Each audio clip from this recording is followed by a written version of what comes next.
বাবা, একটা বিয়ে বাড়িতে এসেছি। ভিতরে খুব ধুমধাম, হইচই, আনন্দ ফুর্তি, অনেক লোক। সবাই খুব সেজে এসেছে। আমার এক কলিগের বোনের বিয়ে। এরা অনেক বড় লোক। চারিদিক আলোয় আলোয় ভরিয়ে দিয়েছে। অনেক রকমের খাওয়া দাওয়া, বেশিরভাগ রেসিপি আমি প্রথম দেখছি। ভেতরে খুব আওয়াজ বলে বাইরে এসেছি। এখানে একেবারে নিরিবিলি। বাইরে রাস্তায় দাঁড়িয়েই লিখছি, মোবাইলে লিখছি। লেখা শেষ হলেই তোমায় পাঠাবো। এত আনন্দ, হইচই, এর মধ্যেও তোমার কথা মনে পড়ল। মনে পড়ার কথা না, তবু পড়ল। কেন জানো? রসগোল্লা, তোমার সেই রসগোল্লা। হঠাৎ রসগোল্লা দেখে তোমার কথা মনে পড়ল। তুমি যখন আমাকে ফেলে, মাকে ফেলে, ভূতনির চর ফেলে বর্ষা এলে নদিয়ায় কাজে যেতে, 2-3 মাস পর ফিরতে, ফেরার পথে মালদা থেকে খুব ভালো দোকানের রসগোল্লা আনতে, তারপর আমাকে নিজের হাতে খাওয়াতে। আসলে রসগোল্লা আমার খুব প্রিয়।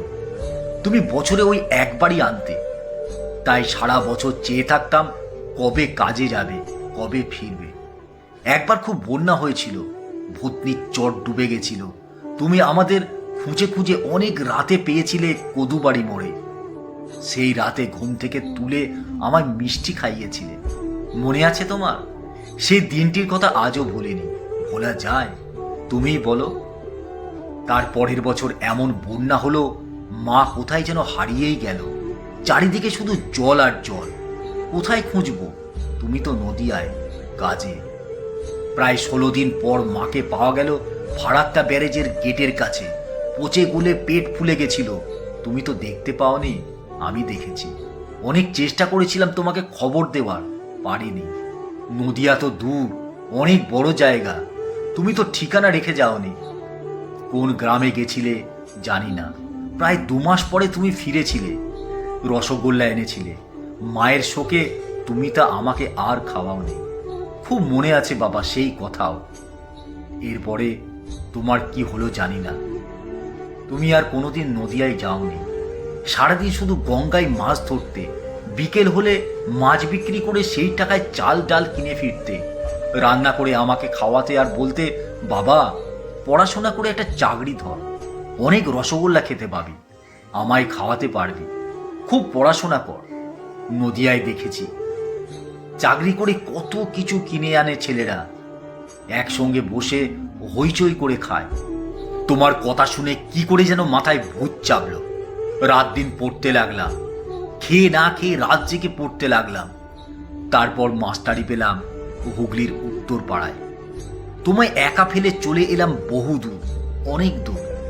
সেই ভূতনির চর থেকে হুগলি উত্তর পাড়া। আসার সময় তুমি কটি মুড়ি দিয়েছিলে আমার ছেঁড়া ব্যাগে। বলেছিলে খিদে পেলে খেতে। কোথা থেকে ধার করে 2 টাকা এনে আমার হাতে দিয়ে বলেছিলে, টাকা 2 রাখ, পথে রসগোল্লা কিনে খাস। আমি কিন্তু খাইনি। তোমার টাকা 2 খরচ করিনি। এখনো আছে সেই টাকা আমার কাছে। কি করে খাবো? আমি যে প্রতিজ্ঞা করেছি, চাকরি করে মাইনে পেয়ে অনেক রসগোল্লা কিনে তারপর বাড়ি ফিরব। তুমি আর আমি এক জায়গায় বসে খাবো। সেই ছেলেবেলার মতো তুমি আমায় খাইয়ে দেবে। প্রায় 3 মাস লাগলো আমার মাইনে পেতে। খুব কষ্ট করে কেটেছিল আমার এই 3 মাস। কলিগরা আমার অবস্থা বুঝতে পেরে একটা মেসের ব্যবস্থা করে দিয়েছিল, কিছু টাকা দিয়েছিল। তারপর যেদিন মাইনে পেলাম সেদিন রাত্রে গৌর এক্সপ্রেস ধরে গিয়ে নামলাম মালদায়। আমার সে কি আনন্দ! তোমার সেই দোকান থেকে অনেক রসগোল্লা কিনে ফিরলাম বাড়ি। গিয়ে দেখি তুমি নেই। সবাই বলা বলি করছে তুমি নাকি হসপিটালে, তোমায় সাপে কেটেছে। তড়িঘড়ি মালদা ফিরে হসপিটালে গিয়ে দেখি সাদা চাদরে তোমার দেহ ঢাকা। তুমি আমায় ফেলে মায়ের কাছে কোন অজানায় চলে গেছো। তারপর থেকে কোনোদিন রসগোল্লা খাইনি। আমার এখন অনেক টাকা, প্রতিদিন কিনে খেতে পারি, খাই না। সেই যে প্রতিজ্ঞা করেছিলাম তুমি আর আমি একসঙ্গে খাবো, তুমি আমায় খাইয়ে দেবে।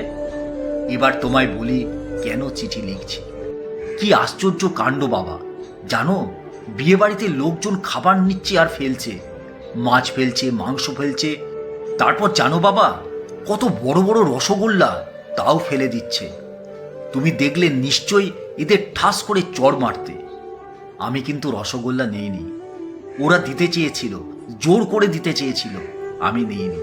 বলেছি বাবা যেদিন রসগোল্লা আবার কিনে আনবে সেদিন খাবো। আমার যে খুব রসগোল্লা খেতে ইচ্ছে করছে বাবা। তুমি আবার কবে আসবে, কবে? এখানেই শেষ করছি, ভালো থেকো। ইতি, তোমার স্নেহের পুত্র। ও, আর একটি কথা, তোমার তো কোনো নম্বর জানি না বাবা। এখন কোথায় কিভাবে আছো তাও জানি না। আচ্ছা, যেখানে আছো ওখানে কি রসগোল্লা পাওয়া যায়? আমায় ফেলে একা একা খেয়েছো? জানিও কিন্তু। উত্তরের অপেক্ষায় রইলাম।